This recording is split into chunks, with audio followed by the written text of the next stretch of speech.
नमस्कार, सुप्रभात. मी श्वेता वडके दांडेकर. तुम्ही पाहताय न्यूज 18 लोकमत. या बुलेटिनच्या सुरुवातीला बातमी आहे राजकीय गोटातून.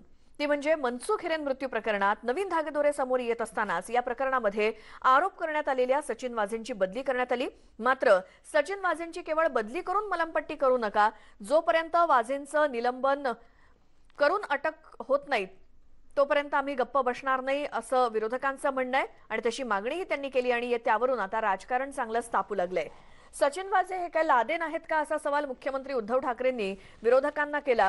तर आता सचिन वाझेंना वकिलाची गरज नाही, मुख्यमंत्री उद्धव ठाकरेच सचिन वाझेंचं वकीलपत्र घेतील, असा टोला विरोधी पक्षनेते देवेंद्र फडणवीसांनी लगावलाय. हिरेन यांचा मृत्यू ही दखल आम्ही गांभीर्याने घेतलेली आहेच आणि कोणताही मृत्यू आता त्यांच्या कुटुंबियांनी तक्रार केलेली आहे, डेलकर यांच्या कुटुंबियांनी तक्रार केलेली आहे, तर ह्या तक्रारीची आम्ही दखल घेतलेली आहेच. परंतु जे एक चित्र निर्माण केलं जाते की जणू काही सचिन वाझे म्हणजे ओसामा बिन लादेनच आहे, अशा पद्धतीने त्याने जे काय वाटतंय ते कशासाठी. आम्ही तपास तर सुरू केलाय, त्याच्यात जो कोणी सापडेल हे पुन्हा मी सांगतोय, पुन्हा सांगतोय की जो कोणी सापडेल तो कोणी असला तरी त्याला दया माया क्षमा दाखवली जाणार नाही. पण एकूणच जरा तपास नीट होऊ तर द्या. मला तर आज आश्चर्य वाटलं. सचिन वाझेंना वकिलाची गरज नाही. सचिन वाझे करता ॲडव्होकेट उद्धव ठाकरे आहेत, त्याच्यामुळे आता त्यांना दुसरा वकील या ठिकाणी नेमण्याची आवश्यकता मला वाटत नाही. ज्या प्रकारे ज्यांच्या विरुद्ध इतके पुरावे आहेत अशा व्यक्तीला माननीय मुख्यमंत्री डिफेंड करत होते, मला हे समजतच नाही की एवढं त्या माणसामध्ये काय त्याला एवढी माहिती आहे, काय त्याच्याजवळ एवढी जानकारी आहे, काय त्याचा एवढा फायदा आहे की ज्याच्यामुळे एवढे सगळे पुरावे आल्यानंतर त्याला इतकं डिफेंड करण्याचं काम हे माननीय मुख्यमंत्र्यांना करावं लागतं. त्यामुळे आम्हालाही माहिती आहे की तो ओसामा बिन लादेन नाही, पण मुख्यमंत्र्यांचे निर्णय अशा प्रकारचे हे मात्र तुघलकी आहेत, असं म्हणणं हे या ठिकाणी निश्चितपणे संयुक्तिक असेल. तर सचिन वाझेंची केवळ बदली करून मलमपट्टी करू नका, जोपर्यंत वाझेंचं निलंबन करून अटक होत नाही तोपर्यंत सभागृहाचं कामकाज चालू देणार नाही, अशी आक्रमक भूमिका विरोधी पक्षनेते प्रवीण दरेकरांनी घेतली होती. सचिन वाझेंविरोधात सर्व पुरावे असून सुद्धा सरकार पाठीशी घालत असल्याचा गंभीर आरोप दरेकरांनी केला. मनसुख हिरेन प्रकरणी ज्यांच्यावर गंभीर आरोप झाले त्या सचिन वाझेंची बदली करण्यात येणार आहे आणि त्यांची क्राईम ब्रांचमधून उचलबांगडी होणार आहे, अशी घोषणा गृहमंत्री अनिल देशमुख यांनी विधान परिषदेत केली. पण यावर विरोधकांचं काही समाधान झालेलं नाही. देशमुखांच्या घोषणेनंतर विधान परिषदेत प्रचंड गदारोळ झाला. हे बघा, आम्हाला त्या ठिकाणी मलमपट्टी लावण्याचं काम नको. आणि मनसुख हिरेनची पत्नी हिने जवाबामध्ये त्या ठिकाणी क्लिअर कट संशयित आरोपी म्हणून सचिन वाझेंनीच खून केलाय, अशा प्रकारचं चित्र असताना हे सरकार पाठीशी का घालतंय, अशा प्रकारचा प्रश्न आहे. आम्ही त्या ठिकाणी बंद पाडलं आणि जोपर्यंत निलंबननी अटक होत नाही तोपर्यंत आमची अशीच आक्रमक भूमिका असेल. दबावाखाली एकूणच जी राज्यामध्ये सरकारच्या विरोधात भावना तयार झाली, त्यामुळे सरकारने सचिन वाझेंना त्यांच्या पदावरनं दूर करण्याचा निर्णय घेतलेला आहे. खरं म्हणजे मी असं म्हणेन, जो बूंद से गई वो हौद से नहीं आती. तथापि हा निर्णय घेतला असला तरीही जोपर्यंत या संपूर्ण पुराव्याच्या आधारावर त्यांच्यावर कारवाई होत नाही आणि मनसुख हिरेन यांना जोपर्यंत न्याय मिळत नाही तोपर्यंत वेगवेगळ्या माध्यमातून आमचा लढा सुरूच राहील. त्याच्या बाबतीत खुनाचा गुन्हा दाखल झालेला आहे आणि त्याचबरोबर हा संपूर्ण तपास महाराष्ट्र शासनाच्या ATSला दिलेला आहे आणि या चौकशीमध्ये जो कोणी दोषी आढळेल त्याच्यावर राज्य शासनाच्या माध्यमातून कडक कारवाई करण्यात येईल. कोणालाही पाठीशी घालण्यात येणार नाही. सचिन वाझे जे AP आहेत, जे क्राईम ब्रँचमध्ये होते, त्यांना त्या ठिकाणाहून हलवून त्यांना आम्ही बाजूला त्या क्राईम ब्रँचमध्ये केलेलं आहे. की जो मुझे कंट्रोल करता है ऐसा, आपको जो भी ऑफिशियल स्टेटमेंट चाहिए मैं कल आपको दूंगा, क्या सबको दूंगा। सीपी साहब ने और जॉइंट सीपी साहब ने इस मामले में आपसे कोई बात की? ठीक है, thank you sir, thank you so much. तर तपासातून सत्य काय ते समोर येईल अशी प्रतिक्रिया एकनाथ शिंदे यांनी दिली आहे. ऐकूयात. त्या सचिन वाजे यांना आता सध्या जी पोस्टिंग आहे ती त्या पोस्टिंगवरून दुसरी पोस्टिंग देण्याचं सभागृहामध्ये उत्तर दिलेलं आहे. त्यामुळे या जी काही चौकशी ATS करते आहे, NIA करते आहे, हे चौकशी सुरू आहे. त्यामुळे जे काही सत्य आहे ते सत्य बाहेर येईल. परंतु चौकशी न करताच कुणाला तरी कारवाई करायची अशा प्रकारची मागणी देखील योग्य नाही आणि म्हणून सत्य जे आहे ते चौकशी अंती बाहेर येईल.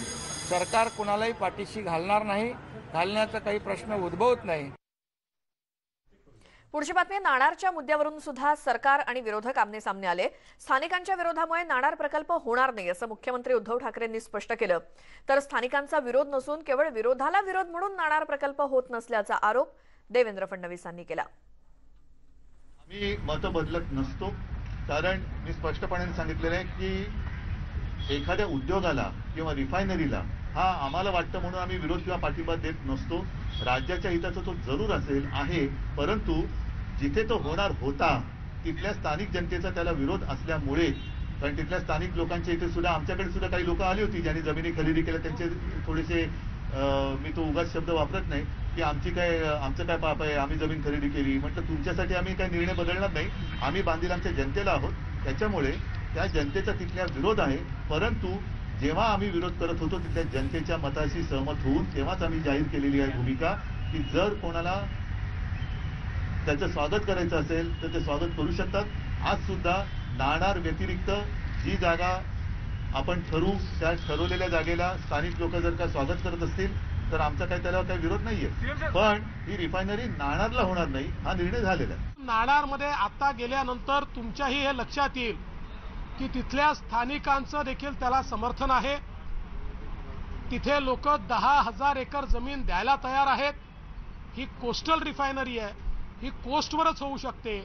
त्यामुळे ही रिफायनरी नाणार इथे केली पाहिजे ही जी भूमिका या ठिकाणी श्री राज ठाकरे यांनी घेतली आणि मी त्यांची पत्रपरिषद ऐकली तर त्यांच्या भूमिकेला माननीय शरद पवार साहेबांनी देखील समर्थन दिलंय. आमचं देखील तेच मत आहे. मला असं वाटतं की आता 3 पक्षांचं हे मत असताना शिवसेनेने केवळ विरोधाकरता विरोध करू नये, महाराष्ट्राच्या हिताकरता 3 लाख कोटी रुपयाची ही इन्व्हेस्टमेंट या ठिकाणी आणली पाहिजे असं आमचं मत आहे. थकीत वीज बिलांची स्थगिती नाईलाजानं उठवावी लागली असं उपमुख्यमंत्री अजित पवारांनी स्पष्ट केलं. तर सरकारनं सर्वसामान्यांची फसवणूक केली असून हे लबाड सरकार असल्याची टीका फडणवीसांनी केली. मोठ्या प्रमाणावर त्याच्यामध्ये बोजा वाढत चाललेला आहे महावितरण कंपनीवर, की ती कंपनी आता पुढे कशी चालणार हा यक्ष प्रश्न उभा राहिला. म्हणून सरकारने 45,000 कोटी रुपयाचं जी थकबाकी व्याज, दंडनीय व्याज वगैरे सगळं आहे त्याच्यामध्ये 30,000 कोटी रुपयाची माफी दिली आणि 15,000 कोटी रुपये मार्च 31 पर्यंत 31 मार्च 2022 पर्यंत भरावेत अशा प्रकारची महावितरण कंपनीने अपेक्षा केलेली आहे. आणि त्याच्यामध्ये आज नाईलाजास्तव तशा प्रकारचा निर्णय सरकारला घ्यावा लागेल. महाराष्ट्राच्या इतिहासातलं सर्वात लबाड सरकार हे आज आम्हाला पाहायला मिळालं. ठाकरे सरकारचं नाव हे लबाड सरकार म्हणून महाराष्ट्राच्या इतिहासात लिहिलं जाईल. याचं कारण अधिवेशनाच्या पहिल्या दिवशी राणा भीमदेवी थाटात घोषित करायचं की सामान्य शेतकऱ्याचे जे काही विजेचे मीटर आहेत, कनेक्शन आहेत, ते कापण्यावर आम्ही स्थगिती दिली आहे आणि शेवटच्या दिवशी शेवटचा आयटम पुन्हा तोच ठेवून ती स्थगिती उठवायची. ही सर्वात मोठी लबाडी आहे आणि ही स्थगिती उठवण्याकरता दिलेली कारणं पूर्णपणे चुकीची आहेत, विसंगत आहेत, असत्य आहेत. त्याच्यावर देखील आम्ही हक्कभंग निश्चितपणे आणू. पुण्यातील कोरोना रुग्णांची संख्या वाढत असल्यानं शहरातील निर्बंध कठोर केले जाणार आहेत. हॉटेल्स, रेस्टॉरंट्स, बागा, जिम्स यांच्या वेळांवरती बंधनं आणली जाण्याची शक्यता आहे आणि येत्या शुक्रवारी पालकमंत्र्यांच्या उपस्थितीमध्ये आढावा बैठक घेतली जाणार असून याबाबतचा निर्णय घेतला जाईल असं पुण्याचे महापौर मुरलीधर मोहोळ यांनी सांगितलं. कुठेही लॉकडाऊनचा विचार आता नाही, परंतु एक नक्की आहे की निर्बंध नव्याने काही घालता येतील का, तर त्याच्यामध्ये उद्यानं असतील, त्याच्यामध्ये स्विमिंग पूल्स असतील, जिम्स असतील किंवा मल्टिप्लेक्स असतील, मॉल्स असतील, अशा ठिकाणी गर्दीची ठिकाणं, सांस्कृतिक कार्यक्रम असतील, लग्न समारंभासारखे कार्यक्रम असतील, याच्यावरती अजून काही कडक निर्बंध आपल्याला घालता येतील का, अशा स्तरावरती अशा विषयाने अनुषंगाने थोडी चर्चा चालू आहे. निर्णय मात्र नाही, परंतु संख्या जर ही वाढत चालली आहे, अशी जर संख्या वाढायला लागली तर हा निर्णय मात्र निश्चितपणे अधिक काही कडक निर्बंध लादण्याचा होऊ शकतो असं मला वाटतं. आता बातमी उस्मानाबादमधून आहे, ती म्हणजे कोरोनाच्या काळात रुग्णालयानं रुग्णांची फसवणूक केल्याप्रकरणी उमरगा शहरातील शेंडगे हॉस्पिटलचा परवानाच उमरगामधील या शेंडगे हॉस्पिटलचा परवानाच रद्द करण्यात आलेला आहे. जिल्हाधिकारी कौस्तुभ दिवेगावकर यांच्या आदेशानंतर आरोग्य क्षेत्रामध्ये खळबळ उडाली आहे. शासकीय योजनेची बनावट कागदपत्र करून रुग्ण आणि शासनाला कोट्यवधी रुपयांचा गंडा घातल्याचं उघड झालंय. यासंबंधी जिल्हाधिकाऱ्यांकडे तक्रारी आलेल्या होत्या, पण त्याची जिल्हाधिकाऱ्यांनी चौकशी केली असता सगळ्या प्रकरणात सत्यता आढळून आल्यानं जिल्हाधिकाऱ्यांनी परवानाच रद्द करण्याचा आदेश काढला. मला आजारी दाखवून फाईल क्लेम पेड करून घेतले. त्यानंतर 22, 23, 24 मी नेहमीप्रमाणे काम करत राहिलो हॉस्पिटलमध्ये. 23 तारखेला मला समजलं की माझ्या फाईल दाखल केली आहे. त्याच्यानंतर मग मी असे का केले म्हणून विचारले असता मला तिथून काढून टाकण्यात आले. काढून टाकून बाहेर पण कुठं काम करून खाऊ देत नाही. मग मी जिल्हाधिकारी उस्मानाबाद येथे तक्रार केली. याच्या हॉस्पिटलमध्ये जो हा काळा धंदा चालू आहे, हा बऱ्याच वर्षापासून चालू आहे. हा तानाजी बनसोडे एक अपवाद आहे. आज जवळजवळ महात्मा फुले आरोग्यदायी जन आरोग्यदायी योजना, प्रधानमंत्री जन आरोग्यदायी योजना, महाराष्ट्र पोलीस कुटुंब कल्याण निधी, माजी सैनिक, भूतपूर्व आरोग्य योजना, अशा अनेक, Bajaj alliance, Apollo मुनीज, MD Indians, अशा अनेक या ज्या काही सवलती आहेत याच्यामध्ये ह्या RD शेंडगेच्या हॉस्पिटलमध्ये फ्रॉड होत आहे. त्याचाच बळीचा बकरा हा तानाजी बनसोडे या ठिकाणी झालेला आहे. यानंतर एक मोठी बातमी आहे, ती म्हणजे नागपूरमध्ये गृहविलगीकरणाचे नियम मोडल्यामुळे 17 रुग्णांवरती कारवाई करण्यात आली आहे. 17ही रुग्णांची कोविड केअर सेंटरमध्ये रवानगी करण्यात आली आहे. आयुक्तांच्या आदेशानंतर कालपासून भरारी पथकानं कारवाई सुरू केली आहे, कारण नागपुरातली रुग्णसंख्या जी वाढतीये ती पाहता प्रशासनानं आणखी कडक पावलं उचलायला सुरुवात केली आहे आणि गृहविलगीकरणामध्ये लोक जे आहेत ते घरातच राहतायत की नाहीत यावरती देखरेख करण्यासाठी काही पथकं नेमण्यात आली आहेत आणि त्यांनी केलेली ही कारवाई. या संदर्भातली माहिती घेऊया. तुषार कोहळे आमचे प्रतिनिधी आहेत फोनलाईनवरती. तुषार, काय नागपुरातली कारवाई? जर का बघायचं झालं तर मागच्या 24 तासामध्ये आपण बघितलं की नागपूरमध्ये 1700 द्या म्हणजे मागच्या काही महिन्यातली सर्वात विक्रमी नोंद होती. आणि मागच्या 2-3 दिवसापासून म्हणजे सलग 8 दिवसापासून नागपूरमध्ये सातत्याने 1000च्या वर रुग्ण आढळत होते. त्यामुळे नागपूर महानगरपालिकेने कंबर कसली होती आणि नागपूर महानगरपालिकेच्या असं लक्षात आलं होतं की जे गृहविलगीकरणामध्ये जे रुग्ण आहे ते नियमाचं पालन करणे, कोरोना पॉझिटिव्ह असताना देखील ते बाहेर फिरतात आणि त्यामुळे मोठ्या प्रमाणात संसर्ग होतो, त्यांच्या घरच्यांना त्यापासून संसर्ग होतो आणि ही रुग्णसंख्या वाढते. त्यामुळे नागपूर महानगरपालिकेने एक नवीन नियम तयार केले. जर का गृहविलगीकरणाचे नियम जे कोणी रुग्ण तोडेल त्यांच्यावर कडक कारवाई करण्यात येईल. त्याची सुरुवात कालपासून झालेली आहे. धरमपेठ झोनमध्ये काल 17 रुग्णांवर कारवाई करण्यात आली आहे. ते घरी असताना, गृहविलगीकरणामध्ये असताना, बाहेर फिरताना किंवा गृहविलगीकरणाचे नियम मोडताना आढळले. त्यामुळे त्या 17ही रुग्णाला पाचपावलीच्या कोविड सेंटरमध्ये पाठवण्यात आलेलं आहे आणि ही कारवाई आता सातत्याने सुरू असणार आहे अशा प्रकारची माहिती पालिकेकडून देण्यात आलेली आहे. त्यामुळे गृहविलगीकरणातनं जो मोठ्या प्रमाणामध्ये संसर्ग होतो त्यावर कुठेतरी आळा आणण्याचा प्रयत्न नागपूर महानगरपालिकेकडनं केला जात आहे. बिलकुल तुषार, धन्यवाद दिलेल्या माहितीसाठी.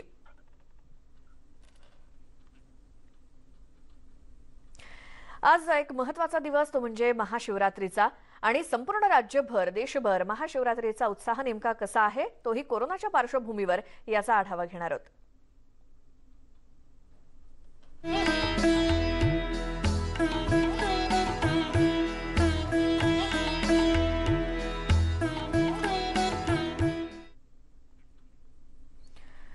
संपूर्ण देशभरात आज महाशिवरात्रीचा उत्साह आहे आणि हा उत्सव साजरा केला जातो दरवर्षीप्रमाणे नाशिकमध्ये सुद्धा महाशिवरात्री निमित्तानं त्र्यंबकेश्वर मंदिरात खास सजावट करण्यात आली आहे। 12 ज्योतिर्लिंगांपैकी एक असलेल्या त्र्यंबकेश्वर मंदिरात खास लेझर लाईट लावण्यात आले। या नयनरम्य अशा लेझर शोमुळे मंदिर परिसर उजळून निघालाय। यंदा कोरोनाच्या पार्श्वभूमीवर भाविकांनी मंदिरात येण्यास मनाई आहे, त्यामुळे यंदा अगदी मोजक्या पुजाऱ्यांच्याच उपस्थितीत महाशिवरात्रीचा सोहळा पार पडतोय।